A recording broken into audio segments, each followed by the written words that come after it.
I've had a few close encounters with the supernatural in my role as Giles on Buffy the Vampire Slayer. Of course, that was just fiction. But it has made me curious about the realities that lie behind the horror stories we all know. So I'm about to embark on a journey into the darkest reaches of our imagination, to uncover the truth behind one of the best-known figures in the history of the supernatural. One that has been reviled and persecuted. Could such a figure be capable, even today, of perpetrating true horror? I'm going in search of witches.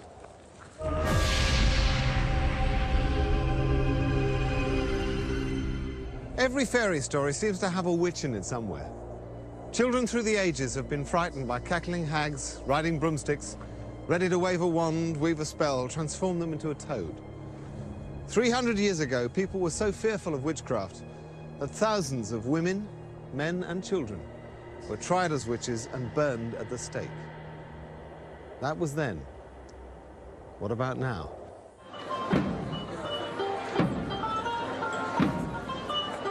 If you wanted to find a modern witch, then you could do far worse than come to this conference centre in Croydon, South London.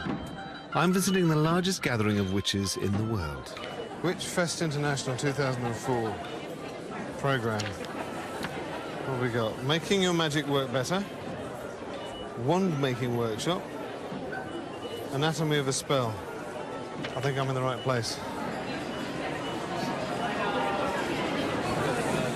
4,000 witches have gathered here to talk shop. We're going to the Kitchen Witch. And it's also their chance to buy anything a modern witch could want. You've got to buy your witch's hat and ram's horn somewhere. I just wasn't expecting everything and everyone to be so charming.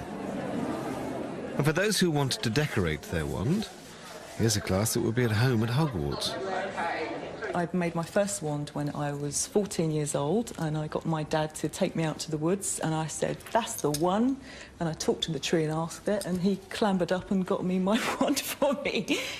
It's a physical extension of your will, your power, your finger. This is like saying a great big to the world, this is my finger, this is my magic finger. Maybe it seems like a giant trade show, but these people aren't just in it for the pointy hats. There are serious practitioners here, priests and priestesses of the religion that witchcraft has become. But it seems so cleaned up that it's almost a relief to discover that spells and potions still have a place. Do you do potions or spells or anything? Yeah, of course we do. We're witches. Of course we do. You know, potions and spells is something that's often kind of like considered as kind of slightly weird or slightly, you know, dark, if you like, but they can be done for positive purposes as well. Spells aren't done just for the sake of them. They take a lot of preparation, they take a lot of work. If we were to do spells every day, we'd be kind of knackered.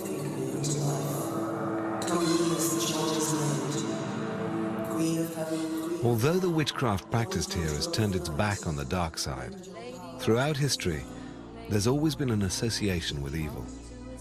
And it's one that hasn't gone away.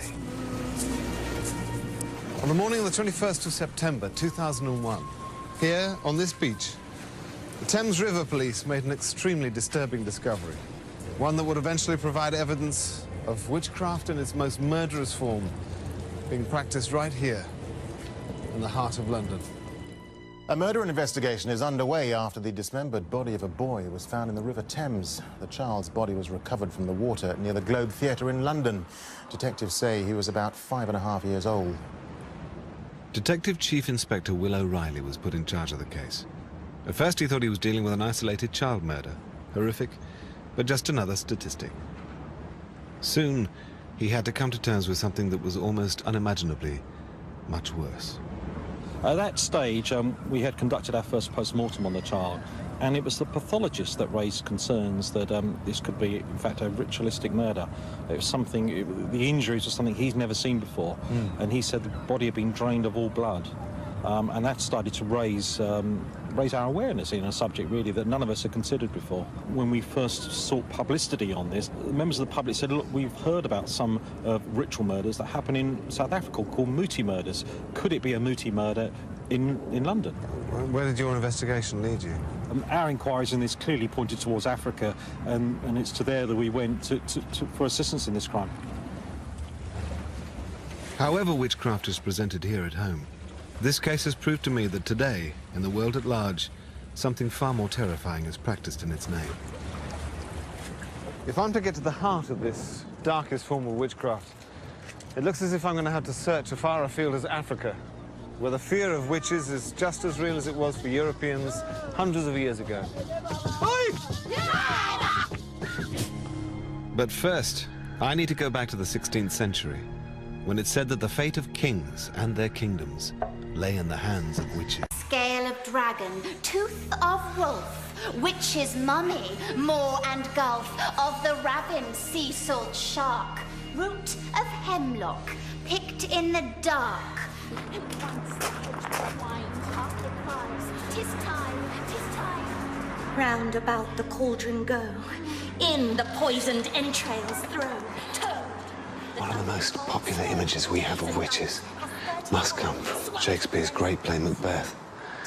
But where does his image of witches come from? And is there any more to it than just some wonderfully scary storytelling? Toil and trouble, fire burn and cauldron bubble. Peter Craze is the director of the Drama Studio London. He's taught generations of students how witchcraft was portrayed in a play that was first performed over 300 years ago. Focus on the intention of the witches, which is to wreak havoc with Macbeth's life, okay? Literally next to the Globe Theatre, you've got bear baiting in the bear garden, the noise of the bears being torn apart and the dogs being torn apart, you know, drowning out the actors sometimes. And then across the river at the Tower, you've got beheadings and executions and heads on spikes with blood running down and all the rest of it, and then traitors being hung, drawn and quartered. Where would you say this image of witches as hags and crones comes from? Shakespeare would have seen, he might even actually attended witch trials, so he'd actually know very thoroughly what they looked like. And then when he came to translating it onto the stage, by putting it into the wonderful wilds of Scotland, he really kind of had a license to go as far as he wanted with it. What would seeing witches on stage have meant to his audience? Well, I think they would have been quite terrified of them. And it's alleged there are actually witchcraft charms in the incantations of the witches in Macbeth. And one of the reasons that he was so accurate was because he was actually writing it for royalty. He was actually writing it for James VI of Scotland, who became James I. And James was very, very involved in witchcraft, in fact, almost fanatical about it. So it seems that the key figure who shaped our modern understanding of witchcraft lived at the very top of 16th century society. I'm told that here at Lambeth Palace there's a record of James VI's first encounter with a witch. I'm here to meet Professor Ronald Hutton, who specializes in the history of witchcraft.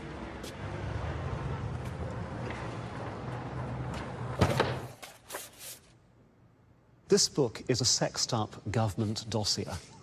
It's the official record, and you can see it just inside the title page.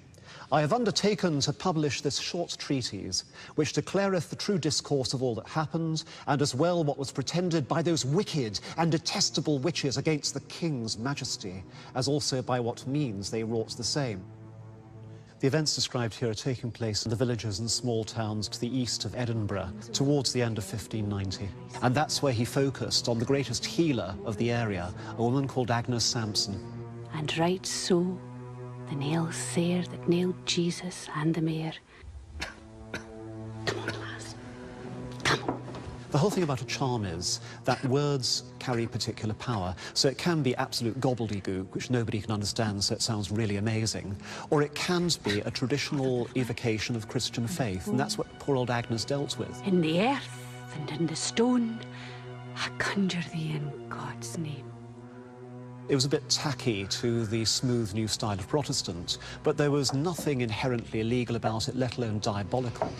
I trow by Almighty God that wrought both heaven and earth. Meanwhile, while poor old Agnes was busy healing people, little did she know that a few miles away another woman was in trouble. This was a mixed-up teenager called Gillis Duncan, who was a maidservant who acquired a considerable healing skill.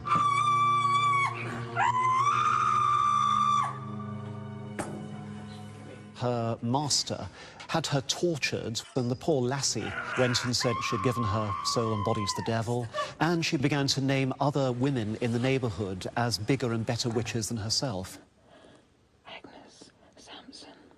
You can see it here in the story, where immediately she accused these persons following to be notorious witches and caused them forthwith to be apprehended, viz. Agnes Sampson, the eldest witch of them, dwelling at Haddington, and so it goes on and on and on, naming these unfortunates. Here! In the name of the king!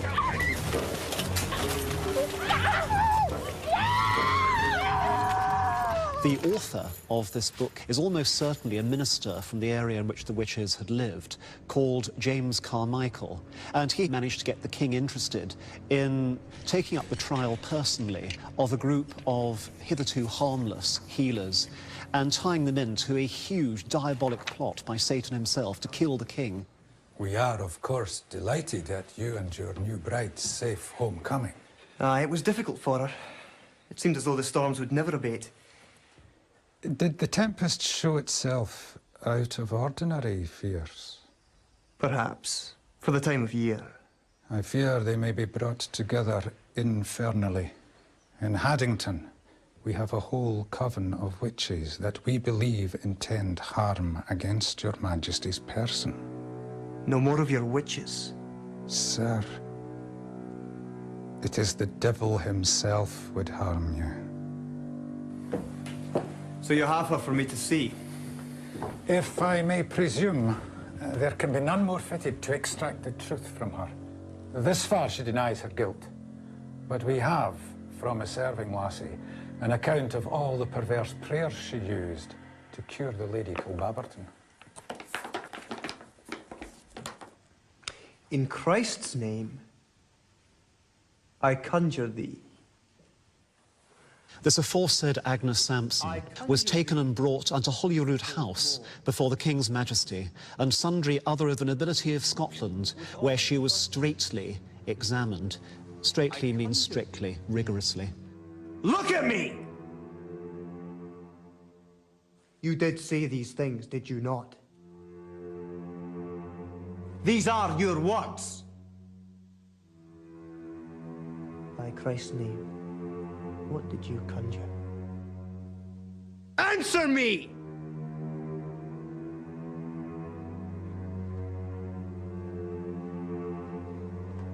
Take her away. James is a really unusual monarch in that he is a genuine intellectual, and what's more, he carries out research in his own right. And having thus turned himself into an expert witch hunter in theory, he applies the practice. And the story takes an extraordinary twist. He doesn't just become a royal judge, he becomes a royal torturer. You still have no results? Not yet, Your Majesty. Apply the screws more. It'll bring the devil to her tongue.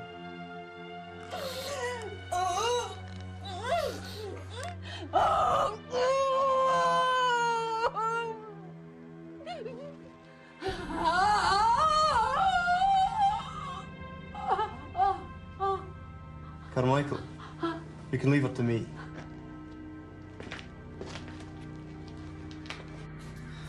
Or doth the devil choose to mark you there? What the king is looking for is the witch's mark. It hath lately been found that the devil doth generally mark them with a privy mark, lick them with his tongue in some privy part of their body, before he doth receive them to be his servants. You see, Carmichael, there is no need for shyness in these matters. The king found a privy mark of the devil somewhere in her crotch. It could be poor old Agnes had a hemorrhoid. At any rate, the result is decisive, because at that moment she breaks. She realises that now she's doomed. 200 witches we travelled to the sea. Where? North Berwick. And we were dancing. Aye, come here, ye over here. Come here, ye go. Lift it up. Come here, ye go, me. Come. Oh, come here, ye go. Here. Here. Come. And then the devil came to your kirk and he lifted up his gown and we all kissed his arse, every one of us. And he did say the most ungodly exhortations against his greatest enemy. And his reason, that that the King of Scotland was his greatest enemy in the world. You're a liar, woman. At this point, Agnes is being disbelieved by the king, and she seems to lose her temper, and what follows is one of the most incredible moments in the entire history of witchcraft. I wish that you did not disbelieve my words, for I know. I know what you said to your queen on your wedding night.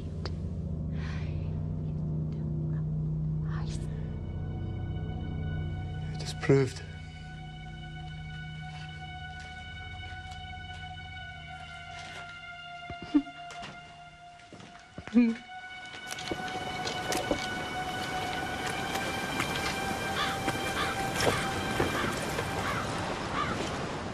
It is logically possible that Agnes Sampson was a witch, but in which case she was absolutely brilliant at magic and absolutely terrible at survival skills.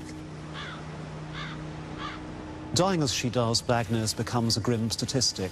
She's one of about 1,100 people put to death for the alleged crime of witchcraft in Scotland. Agnes was relatively lucky as convicted witches go. She was strangled and then her body was burned to ashes. At least they choked her before she burned, so she was spared a horrific agony.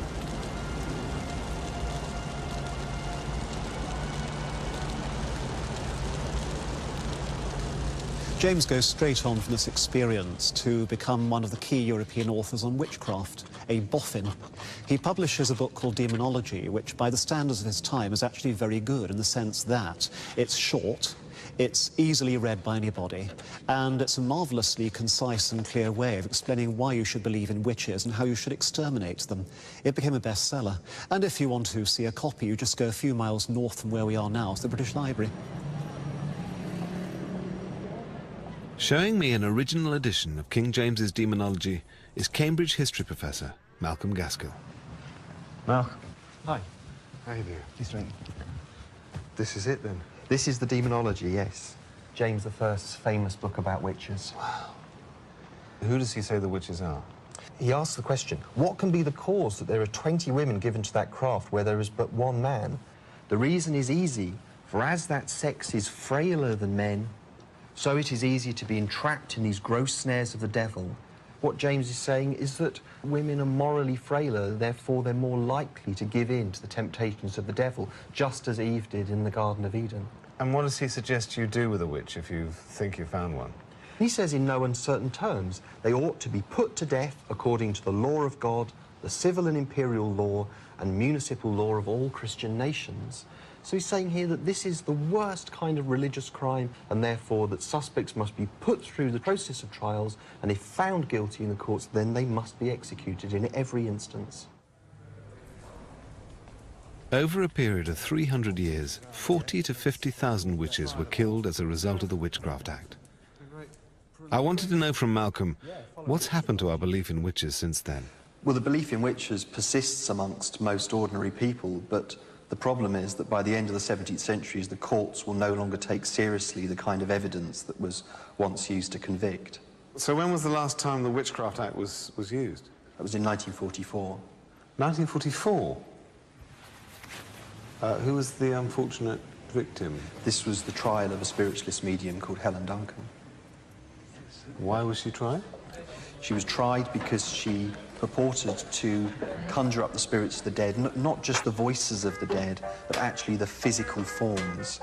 Helen Duncan was a materialization medium, which is really the holy grail of spiritualist gifts and skills.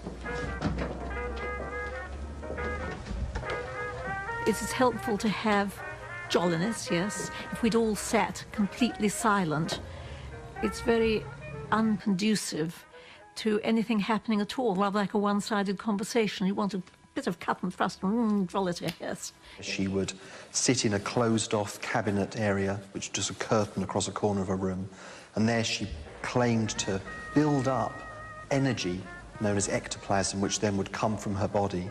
The ectoplasm fell almost like a very heavy white mist onto the floor, and then suddenly those would refine into identifiable features. And the very first spirit to appear at the beginning of every séance was Helen Duncan's spirit guide, who was known as Albert. Good evening, Albert. There's an old gentleman standing beside me that hurt his foot when he was a young lad. But then it would sort of shift from this kind of levity and comedy to pathos and sadness and tragedy as well. In wartime, a lot of people went to séances to try and find out what had happened to their loved ones. There's something else I have to tell you. A great British battleship has been sunk, the HMS Barham. She predicts supposedly that HMS Barham is sunk, which is a big British battleship on which almost 1,000 men are lost. See bodies on the water. In wartime, protecting information about shipping is, of course, an absolutely key concern, and that this is perhaps really what gets the authorities onto her. There's a séance in January 1944 where a young naval officer called Stanley Worth attends. Now, he's appalled. What he thinks there is just a conjuring show that people are actually being deceived and that their grief is being exploited for financial gain. And Stanley Worth jumps up, declares the whole thing a fraud, tries to grab hold of the spirit, grapples with the spirit supposedly, but immediately senses that actually it's just a piece of cloth.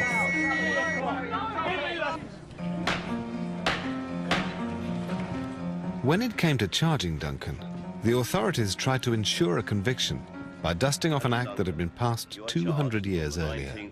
Contrary to Section 4 of the Witchcraft Act of 1735, are you guilty or not guilty? No guilty. Be seated, please.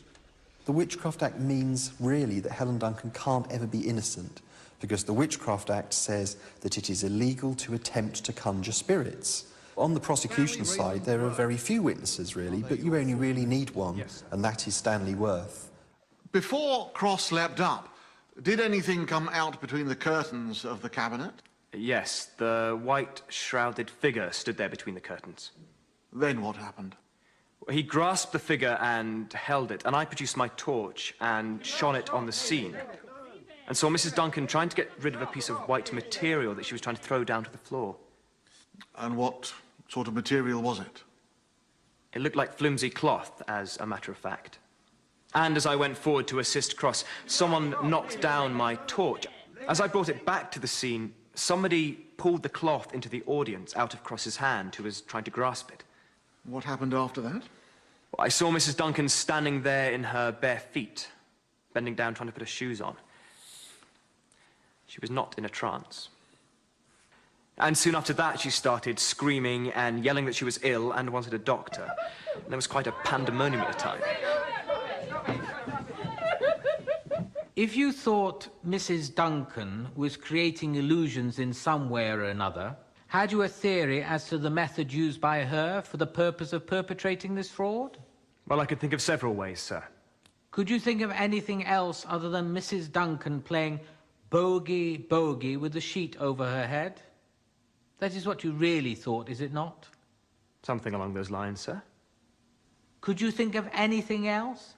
I think that Loseby, the defence barrister, I think he thinks he's doing rather well, because he's persuading the court, he thinks, that Mrs. Duncan is absolutely genuine and this will get her off.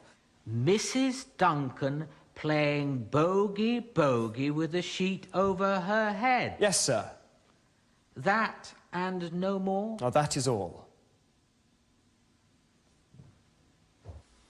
Members of the jury, do you find the prisoner, Helen Duncan, guilty or not guilty for conspiracy to contravene the Witchcraft Act? Guilty, sir. She breaks down the court and she says, I've never heard so many lies in my life, and she's taken down. The judge sentences her to 9 months, of which she's set to serve 6. In 1951, the Witchcraft Act was repealed. But witchcraft didn't die with Britain's last witch. Remember the story of the torso in the Thames? To explore the darkest reaches of modern witchcraft, I'm going to have to follow a trail back to the beginning of that horrific case. Back to a continent where witchcraft is rampant and sometimes terrifying. I'm going to travel to one of the darkest regions of the world, into the minds of the Muti murderers of Africa.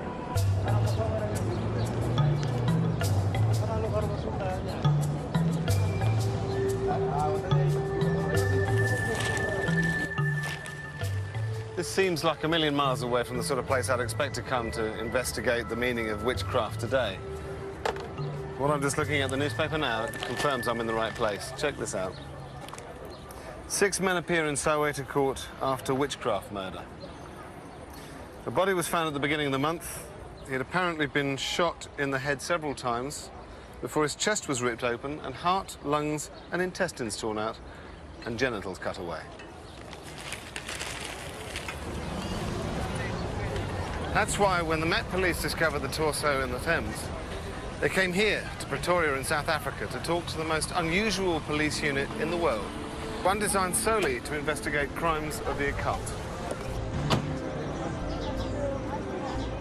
In the suburbs of Pretoria lives the man who founded that unit. He has first-hand experience of the horrors for which witchcraft is responsible. Dr. Kobus Jonker. Yes. Pleased to meet you. Nice to meet you. Can I call you Kobus? Yeah. Kobus Jonker has devoted the past 20 years of his life to tracking down crimes associated with witchcraft. He began investigating what appeared to be simple murders, but it didn't take long to realize that the practice of witchcraft was behind some of his more gruesome discoveries. What evidence have you seen that witchcraft is real and present in Africa today? I know many people don't believe in witchcraft, our white folk especially. But I can assure you that witchcraft is a reality. To give you an example, we stopped a bus in KwaZulu-Natal, in Durban, just outside of Durban. And a guy got out of the bus and he had a bag, plastic bag in his right hand. So when I said, no, I want to see what's in this bag, he was just normal, the guy. He didn't have nerves at that time. So it was his sister's son's head in there, of 12 years old. He chopped off his nephew's head. One section of our black communities where black witchcraft plays a role, where we have to use human remains or parts for medicine purposes, for putting, for example, placing a curse on someone. We have to use human parts for doing that. When the guys from the Met came here with their pictures of the torso from the Thames, what alerted you to the fact that it might be witchcraft? I would say if you look at the wounds of the body, that's what I usually look at first.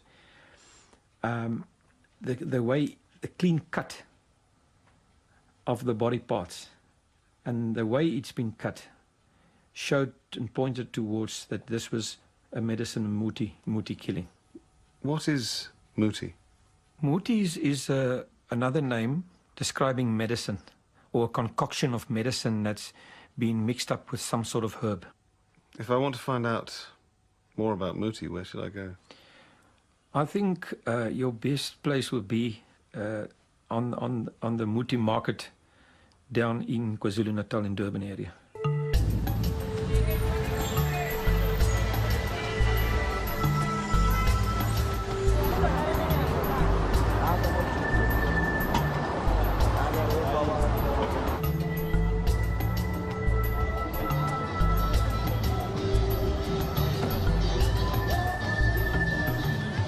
After hearing what I have about the darker side of witchcraft on this continent, I must admit I'm a little nervous about what I might find here at this booty market.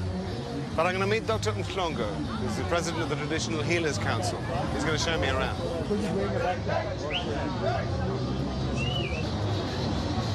In 16th century Scotland, Agnes Sampson, the healer who died as a witch, had her own herbs and potions. But she could only dream of a place like this.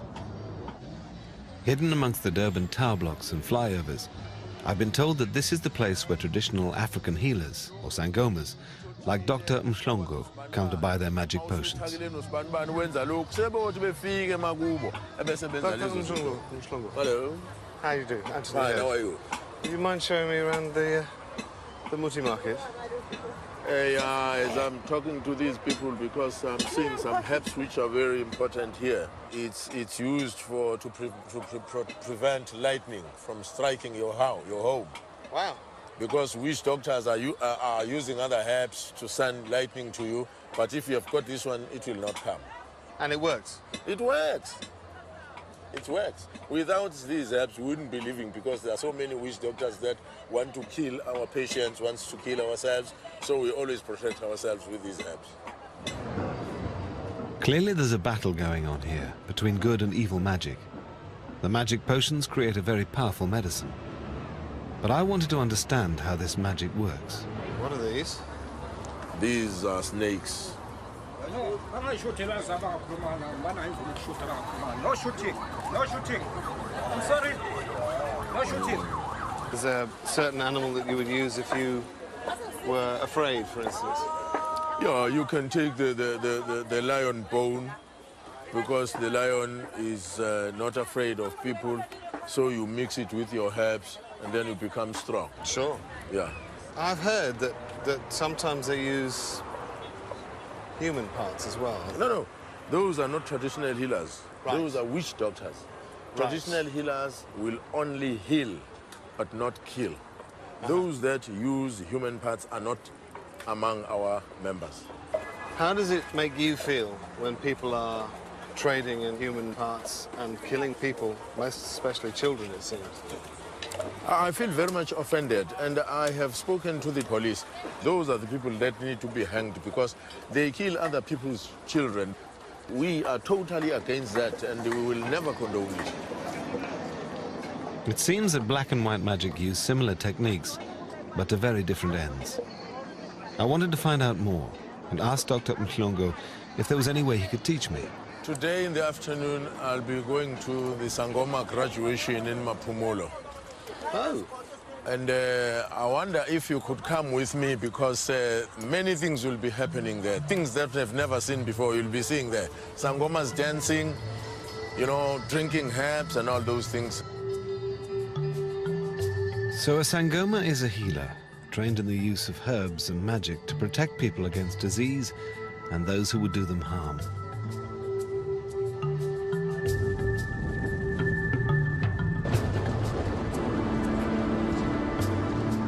This journey's taken me 50 miles outside of Durban, into the Zulu heartland.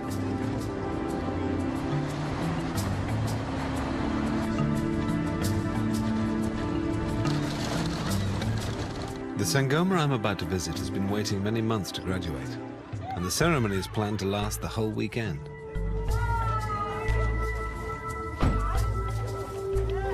I've never seen anything like this. I've no idea what to expect. It's an extraordinary mix. I've turned up early, so they're all still getting ready. And it's so cool.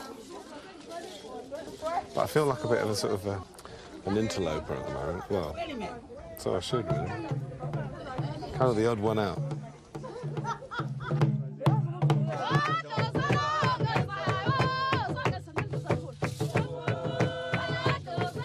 I was lucky enough to find a guide to explain to me what was going on. They are going to come out with a student here from this hut here, and going to sit here and do the plating. Animals play a big part in the ceremony. If the chicken flies from the Sangoma's head, then the Sangoma won't be able to graduate. But then, looking into the hut, I caught a glimpse of something I found really hard to take. The first of what was to be many animal sacrifices.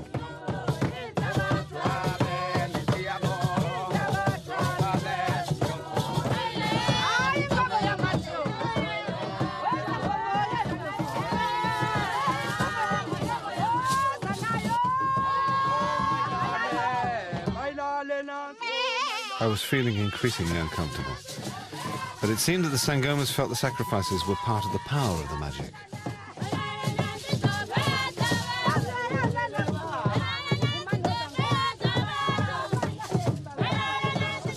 The goat that I'd heard scream only a few minutes before now had a further role to play in increasing the Sangoma's witchcraft.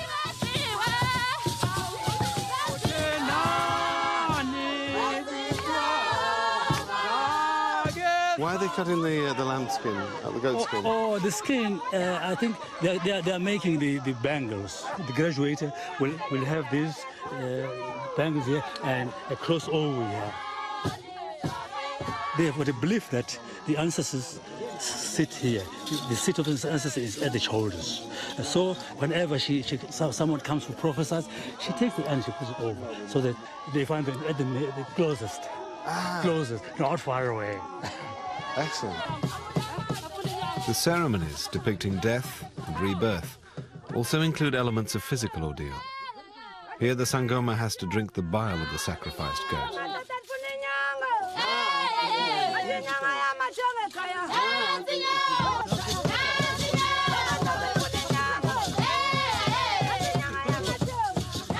But this is also a party.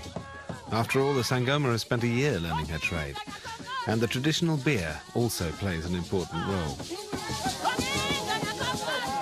I left them for the rest of the night to celebrate, whilst I tried to take in what I'd seen, and to be honest, to shake some of it off. I don't know what to make of yesterday. I found it difficult to watch. I had to turn away a couple of times with the animals being slaughtered. And I respect them for the fact that it's part of the ceremony, it's part of what they do, and the animals are going to be eaten. Let's not put too fine a point on it. I might bring it up today and just ask about it, whether the animals have to suffer, or whether it could be done, I don't know, more humanely.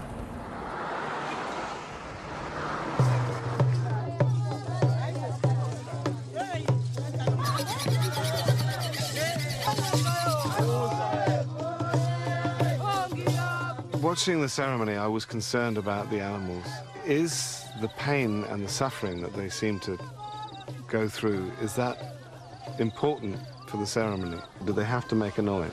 The noise that is made by the animal is a trumpet that is blown to the ancestors so that they understand, they listen, they take heed.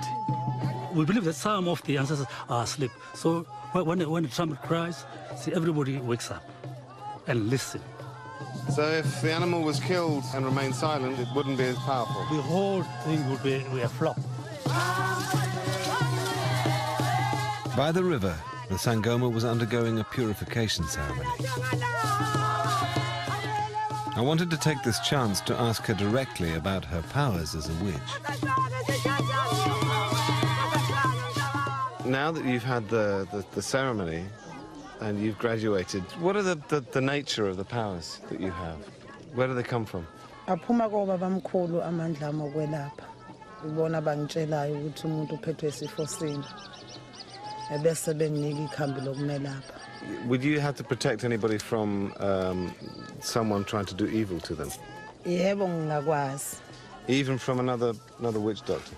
Yebo ngingakwazi ukumvikela ma efika abantu bakithi bengikhombisa ukuthi kukhona abamphosa kabi, ngingakwazi ukumvikela ukuthi leyo nto abamphosa ngayo ingakwazi ukumngena aphile abe nempilo. Thank you, and I think you're needed. Thank you.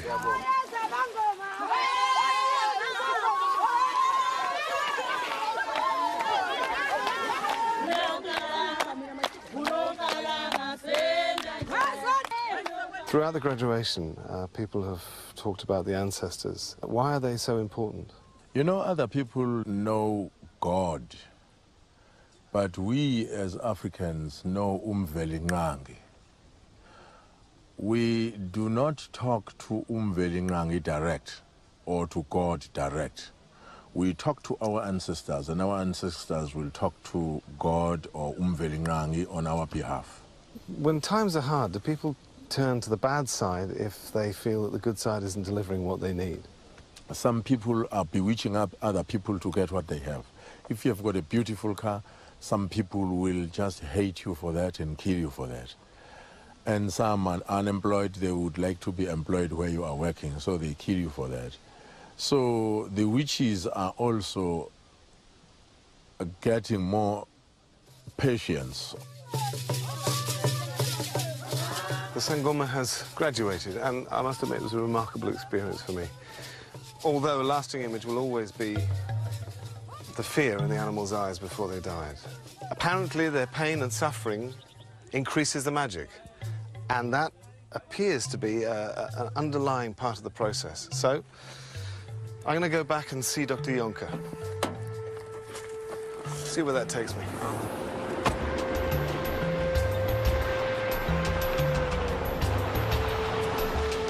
From my journey so far, I've begun to see that there must be parallels between how the Sangoma and the witch doctors create their powerful magic. Dr. Juncker has first-hand experience of the dark side, and I needed to find out more. Many Sangomas, after they've been arrested for serious crimes, that they said that they lost their powers, their medicine doesn't work good anymore, and now they have to go to the other side, to the darker side, and that's where they start to use human remains. There are specific uses for different parts of the body? Yes, they have specific uses. The tongue, they use that for you to speak much fluently in your own language. Virility, of course, there's certain parts of the woman's vagina that they use. The eyes for better sight. Good grief. I've got a voodoo doll here as well, with a needle still in it. Oh. And on many occasions you will also be finding that some of the fat that's been used are also human fat. Oh. So it's very gory, most of the stuff. So these things do work. And the medicine is stronger if they're using the human parts. Human parts and children's parts. Yeah, especially children's parts. They believe that. They believe what the ancestors are telling me. Dr. Juncker then showed me the scale of evil witchcraft that's performed in South Africa. Estimates put it at roughly 1 Muti murder a day. Each of these files represents yet another case of a witchcraft murder. And the parallel with the practices of the good witches became clear. The more excruciating the pain, and the more noise the victim makes, the greater the chance of waking the ancestors, the more powerful the magic. The victims of these murders are innocent children who are caught up in a world of superstition and plain evil. Young Adam, the boy in the Thames, has never been identified. He was killed as part of a ritual sacrifice, a case of witchcraft murder that was eventually tracked down to Nigeria. But who are the people who ask for the spells to be performed when they know children will suffer? And how can it be fought? I'm here to talk to Gerard Labuschagne, a police psychologist at the front line of the fight against African witchcraft. How do you fight occult-related crime? The difficulty in fighting it are multifaceted. You've got obviously the belief system. As long as people believe in this, they will always, perhaps you can say, be a market for it. We're finding a lot of our criminals are starting to make use of Muti to help them in their criminal activities. We find, for example, bank robbers arrest these people on the scene. They are wearing Muti, and when you question them about it, they will tell you that they got that to, for example, prevent them from being shot or to prevent them from being arrested. Most people would believe that herbs or in extreme animal parts can be used to create some kind of advantage for a person. Just the extreme furthest part away from that is the belief that human body parts could be the most powerful ingredients. Do you believe in the powers that these people claim they have? What I believe isn't relevant, because what I have to work with is the people out there who do believe it's going to work, because they're the ones who are going to commit the next one and the next one. So I often compare it to someone hearing voices. I know it's not true, but to them it's true, and they're going to react to those voices, and that's what's important, to understand their frame of reference, because that's what you have to work with when you're trying to solve these particular kind of crimes.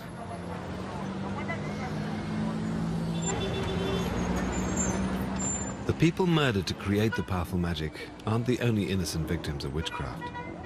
In its search for the culprits in a Muti murder, as in Europe 300 years ago, it doesn't take long for the mob to turn on any unpopular person. This recent news report is from the north of South Africa. A traditional healer has been accused by his community of murdering a young boy. They're animals. The police regularly deal with lynch mobs who enact their own justice on those they feel are responsible for their ills.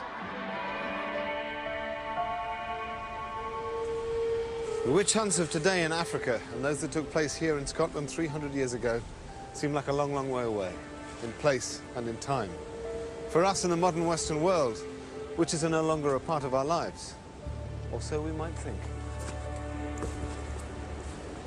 But it only takes something unspeakable, inexplicable to happen for us to rekindle our belief in witchcraft.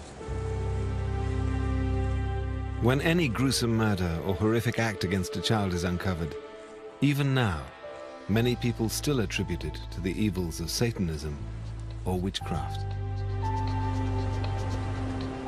Throughout history, witches have been figures of fear. Many innocent people have become victims of irrational superstition. Outsiders falsely accused of doing the devil's work.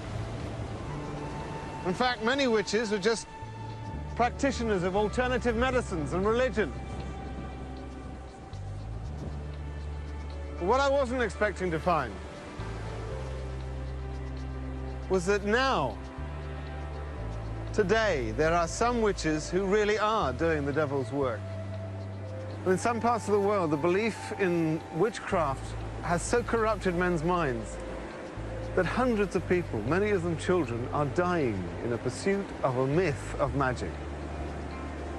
It's a troubling reminder that